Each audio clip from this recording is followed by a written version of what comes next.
marketing tool than a path to justice. All the elite schools wring their hands about diversity, yet brag about the extent that they have, though it seems to me most of their diversity comes from Asian kids with 1,500 board scores. What's the most diverse college in the United States? They did a survey recently. It's Rutgers at Newark. I don't think Harvard and Princeton are working toward looking like Rutgers at Newark anytime soon. What about the Unitarian Universalist congregation at Montclair? Do you want to look more like Rutgers at Newark? And if so, what is your path to getting there? You know what? I don't care if you do or not.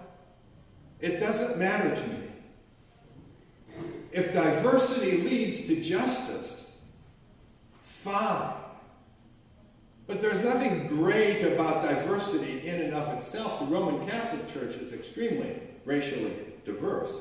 Another very diverse religion are the Jehovah's Witnesses. I don't know how they do it, but of all the religions I know, they really don't seem to see race. They really do a great job of having different people of different races together. Their vision of social justice is that the world will end soon.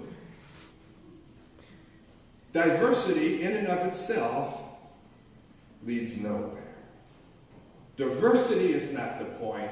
Justice is the point. Now, how do Unitarian Universalists then get just as hungry as the dog? How are we to be born again? By taking our fundamental value, that is not just a value, but a natural law, not an abstraction or a belief, but something as real as gravity and food stamps. We are all connected. The Unitarian Universalist congregation in Montclair is 3.8 miles from the Unitarian Universalist congregation in Orange. We are connected by our religious institutions and by Interstate 280. The effect of Interstate 280 on Orange was effectively to cut it in half. When 280 came through, it took out all of the YMCAs in Orange, it took out all the public swimming pools, it took out both the settlement houses. I spoke to a man recently who went into the Army in 1964, went to Vietnam, came back in 1968. He said, "My home is gone. Not urban renewed, not renovated, not fallen into disrepair. Gone." And for 40 years, Orange bled from the wound of 280. And only now is it beginning to heal itself. There's a great organization in Orange called HANDS, which is a community redevelopment organization. It takes dilapidated single-unit houses, renovates them, and sells them at advantageous prices to people who've been pre-approved for loans, not subprime loans, but good, solid, reasonable loans. And just very recently, down in what they call the valley between Orange and West Orange, they've started to develop some of the old factories. When the Unitarian Universalist congregation of Orange came there in 1897, Orange was a prosperous community, the biggest manufacturer of hats. As a result, a lot of mercury was used in Orange. So Orange became one of the first cities to have a toxic waste problem because of the mercury that was there. Those old factories had been abandoned for decades. Now HANDS is attempting to renovate those factories and to make that place in the valley something like Williamsburg, a place for artists and vitality, and a place for the community to be enjoying itself.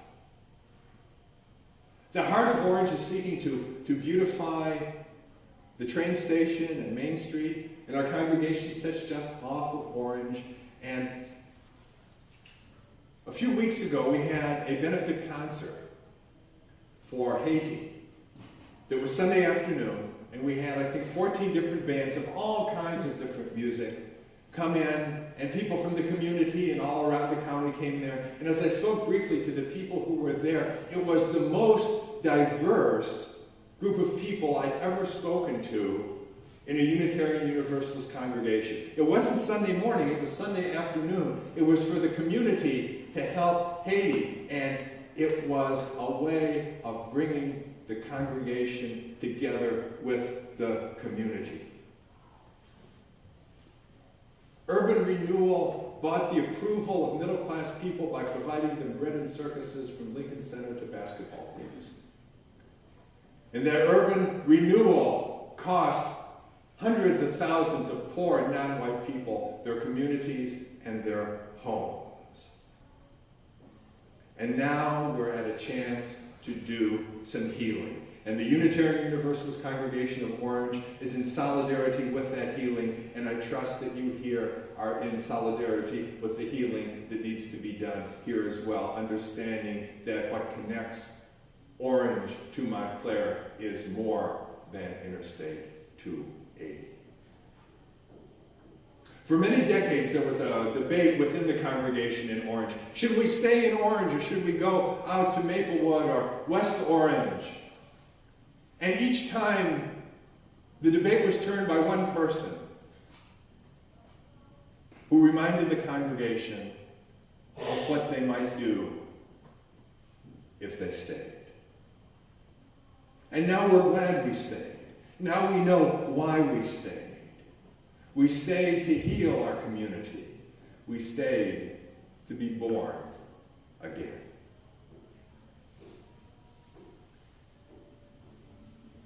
May we join together in a moment of prayer and meditation.